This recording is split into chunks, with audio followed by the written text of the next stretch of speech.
Hi, everybody. Welcome. And today I want to talk about clutter, which is something I think we all have.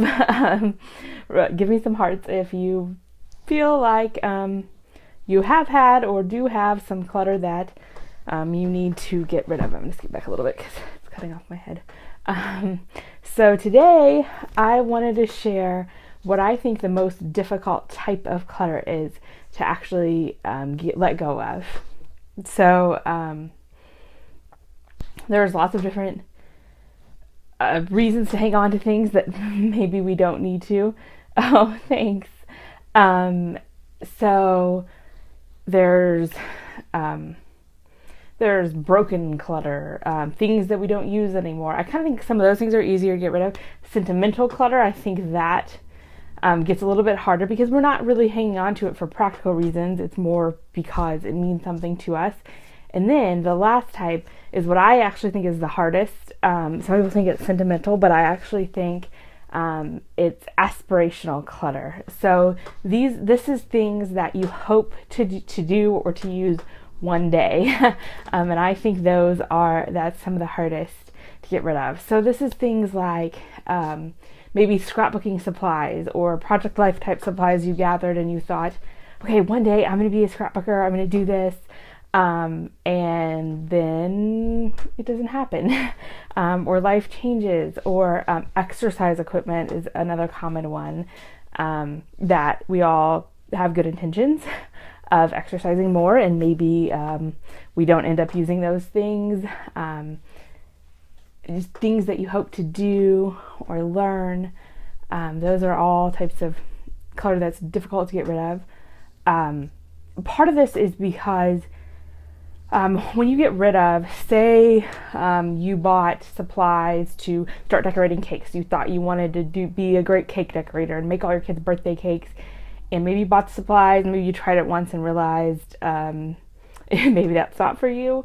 Or maybe you did it for a while and then life has changed, you're more busy, it's not your thing anymore. And so getting rid of it is like saying, I'm no longer going to be a cake decorator. I'm no longer going to be able to fill this thing that I really wanted to do. Thanks. And so I think that's why it's so hard. It's kind of like letting go of a dream and admitting that there's something we thought we wanted to do that we don't, or we really would want to do, but we really don't have time. I think that's why the aspirational clutter is so tough. And the truth is, while it might feel temporarily sad to get rid of something like that, it's going to be so much more freeing because if we are surrounded with all these things that we just kind of hope to do, it really does usually it builds up guilt instead of us feeling inspired. If you spent $50 on cake decorating supplies and maybe you did a couple cakes and you remember them, but it's not really going to fit into your life anymore, every time you see that, instead of feeling excited, usually you feel kind of bad and guilty and like, ooh, I spent money on that, and ooh, I kind of really wanted to do that, but it doesn't fit in my life right now. So it's actually going to feel freeing to get rid of these things, rather than feeling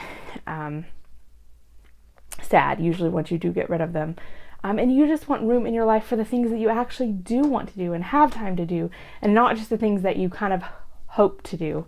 So I think getting rid of that kind of clutter really frees up a lot of like actual space, and also just mental space and energy, because really a lot of times they create guilt. Another reason I think often these things create guilt, at least in many situations, sometimes you spent a lot of money on these items. And you're like, well, I need to get my money's worth. But the truth is, even if you spend a lot of money, but it's not serving you now, it's not the place to feel guilty and be like, giving yourself a guilt trip isn't going to help you, but getting rid of it is going to free up. Perhaps if it's something valuable, you could sell it and make back a little bit of money, but perhaps not. And even so, it's just going to feel so much better and so much more freeing to get rid of it and make room for what really is important to you. As an example, in my own life, probably 3 or 4 years ago, I hopped on the Project Life bandwagon. It's like a method of scrapbooking, if you're not familiar. it's supposed to be really easy, and I think it is compared to like traditional scrapbooking. You just put your little your pictures in the pocket, and these pretty cards, that you can write on, journal on. So I bought, and so I probably spent like $100 on this like album and page protectors and these kits, and I thought they were beautiful. And I made one page, like seriously, maybe two, shortly after I got it. And about 2 years went by, and I hadn't touched it again. I wanted to. I thought that was important to me, and that I wanted to scrapbook or document life in that way. But when it came down to it, it wasn't actually that important to me. There were always things that came into my life that were more important to me than documenting in that way. And I also found that once the Project Life app came out, that was just, for me, works just so much better. So I needed to let go of that. And instead of feeling sad about it, I actually felt free, like, okay, because I've been feeling kind of bad, like, oh, I can't believe I spent all this money on these products and I'm not using them. And I would look at them and I'd feel kind of sad, like, oh, I really wanted to do that. So getting rid of them just gave me a lot of freedom. And so anyway, I would encourage you guys, think about it. Do you know of any kind of that type of clutter, that aspirational clutter, that's sitting around your house? Why don't you think about that? You can answer in the comments if you have a thought, or if you don't want to let us know publicly. Just try to think of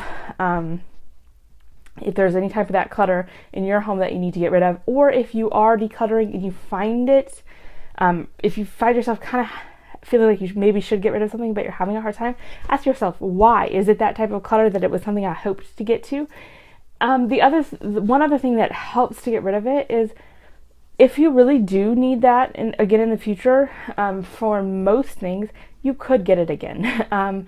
So for Project Life, if in 10 years that is something that is more important to me and fits in my life, I can go purchase that. And I didn't have to, really it's probably more affordable that I didn't have to take up all this room to store it, and the styles change a lot, so I probably wouldn't even be as excited about those styles anymore. So I could get that again. Or for example, exercise equipment. There was a time when I did exercise DVDs with this big aerobic step. It just worked out well for me. There wasn't a gym close by that I could go to, and it's really cold here in the winter, and I loved it. It was great, and I kind of thought I would do it again in the future, but now that I have a baby, it's really hard to do with her around, and I go to a gym that has childcare, so I don't think, maybe in 10 or 15 years, that's something that'll fit into my life again. If it is, I can buy the thing again. But just having things sitting there that make us feel guilty instead of excited and inspired usually isn't that helpful. So I'd really love it if you guys would think about that. I'm going to post this topic on my blog tomorrow, and there I'm going to invite people to come into our Facebook group and just let us know what type of, after hearing this, what type of clutter you've decided to get rid of. I would love to hear. I'd really love for you guys to go take action and find some of this type of clutter that you can get rid of, and tell us how it feels. I really think you're going to feel so much better when you get rid of these things. Thanks.